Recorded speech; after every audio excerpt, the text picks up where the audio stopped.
পোলাপানের কাজই তো এটা। আমি যখন ওদের সাথে খাইতে বসি তখন সব ঝালগুলো আমার পাতেই পড়ে, অথবা আমাকেই জোর করে খাওয়ানো হয়।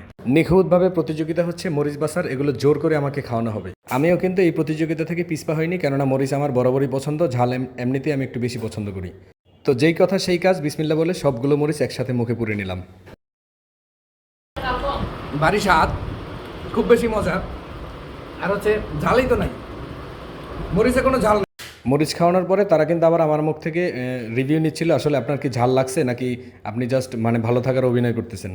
আমি বললাম আসলে মরিচে কোনো ঝালই নেই। আসসালামু আলাইকুম এভরিওয়ান, আজকের আমাদের আয়োজনটা হচ্ছে আম ভর্তা। এটা হচ্ছে টক ঝাল মিষ্টি সব মিলিয়ে আর কি।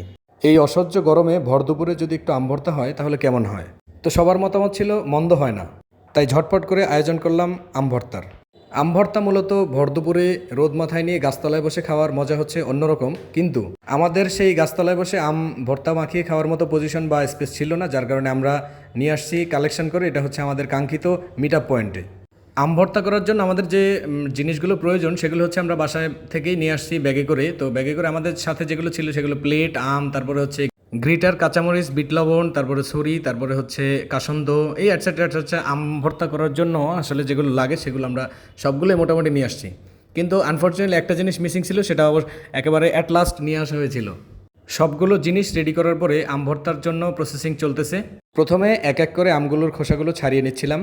আমের খোসা ছাড়াতে ছাড়াতে ক্যামেরার পিছনে থাকা দর্শক যারা ছিল তাদের সাথে গল্প করতেছিলাম। আর আসলে পিছনে অনেক দর্শক ছিল, তারপরেও কিন্তু বেশ কয়েকজন মিসিং ছিল যারা অন দ্য ওয়ে আসতেছে আর কি। তো আমি বরাবরই বলে থাকি একটা বিষয়, সেটা হচ্ছে আমরা যে কোনো জিনিস অল্প খাই, কিন্তু সবাই মিলেমিশে যদি খাই সেটার মজা কিন্তু দ্বিগুণ বেড়ে যায়। তো সেই সুবাদে আমরা প্রত্যেকটা জিনিস সবাই মিলেমিশে খাওয়ার চেষ্টা করি, যার ফলে আমরা অনেক বেশি আনন্দ উপভোগ করতে পারি।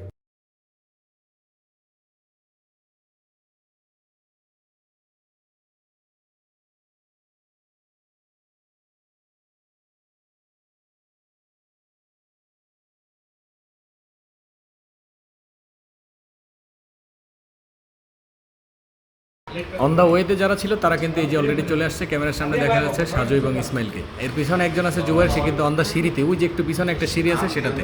তো সেও কিন্তু এসে পড়বে, এই যে সেও কিন্তু এসে পড়েছে। তো সে একটু লুকোচুরি খেলতেছে, কেননা সে মানে প্রথমেই ক্যামেরার সামনে আসতে চাইছিল না, পরক্ষণেই তাকে আসতে হবে সে কিন্তু জানে, তারপরেও সে লুকোচুরি খেলতেছিল আর কি। তার নাম হচ্ছে জুবাইর, সবাই তাকে চিনো। তো আম কিন্তু রেডি আমাদের গ্রিটার দিয়ে কাটার জন্য। এই যে শুরু করে দিলাম বিসমিল্লাহ বলে, গ্রিটার দিয়ে কাটতেছি। আর হচ্ছে একানা, এটা হচ্ছে এক এক করে সবাই আমরা একটু একটু কাজ করবো। আসলে এই কাজের মধ্যে একটা মজা আছে, কারণ সবাই যেহেতু খাবো সেহেতু সবাই একটু হাত লাগাই। তো সেই সুবাদে সবাই আমরা একটু একটু কাজ করতেছিলাম আর কি। তো গ্রিটার দিয়ে কাটার পরে আমগুলো দেখো কি সুন্দর ঝরঝরে হয়েছে। আম কোচানো শেষ, এবার মরিচ কাটার জন্য প্রথমে বোতল দিয়ে পানি ঢেলে নিতে হবে, তারপরে হচ্ছে মরিচগুলো ওয়াশ করতে হবে। তো সব কাজ শেষে মরিচ কাটার পালা, এটা থেকেও কিন্তু আমি পিছিয়ে নেই, এটাও আমি পারি খুব সুন্দর করেই। তো কাটা শুরু করে দিলাম কুটকুট করে, মনের আনন্দে মরিচ কাটতেছিলাম, কেননা মরিচগুলো আমাকেই খেতে হবে, কিন্তু মরিচগুলো মাখার জন্য হ্যান্ড ওভার করতে হবে আরেকজনের কাছে, কারণ হাত জ্বলে, এর জন্য আমি এটা মাখবো না। মরিচ মাখার প্রসেসিংটা চলতেছে। আম ভর্তার উপরে কিন্তু প্রথমে একটু মশলা দেওয়া হয়েছে, তবে পরবর্তীতে আরও মশলা দিতে হবে, যেগুলো মিক্সার করার জন্য অথবা মানে মজাদার করার জন্য আরও বেশি সুন্দর করে আর কি উপস্থাপন করতে হবে। এবার চলে আসি অন্যান্য মশলা। এটা হচ্ছে বিট লবণ, তো বিট লবণ ছিটিয়ে দিচ্ছি সুন্দর করে উপরে। আর তারপরে হচ্ছে কাসন্দ দিয়ে সুন্দর করে মেখে দিতে হবে। লবণও দেওয়া হয়েছে, সাদা লবণ। তারপরে যে জিনিসটা মিসিং ছিল সেটা পরে আনতে হবে আর কি, মানে চিনি। তো চিনিটা দেওয়া হয়নি, তাছাড়াও কিন্তু অনেক মজা হয়েছিল আর কি। মশলাগুলো দিয়ে এবার খুব সুন্দর করে মাখানো হচ্ছে। এটা দেখে অবশ্যই তোমরা জিভে জল ধরে রাখতে পারবে না, কারণ আমি যখন মাখাচ্ছিলাম তখনও কিন্তু আমার জিভের অবস্থা নাজেহাল। তো সবাই সামনে ছিল, সবাইকে নিয়েই খাবো, সেজন্য সুন্দর করে মাখাচ্ছিলাম আর কি।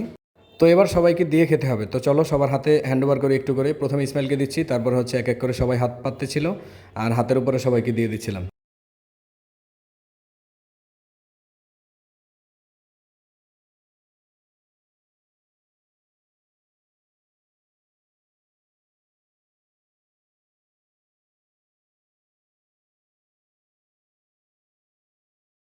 আম ভর্তার মধ্যে মরিচগুলো খাওয়া সেটা কিন্তু বেশ কয়েক ধাপে হয়েছে, আর প্রত্যেকবারই আমি খাইছি। এটা কিন্তু প্রথম ধাপ ছিল, প্রথমেই বেছে বেছে নিয়ে আমি খাচ্ছিলাম। আসলে সবাই বলতেছিল যে না, এত মরিচ খাইও না, এত মরিচ খাইলে কিন্তু গলা জ্বলবে বা বুক জ্বলবে।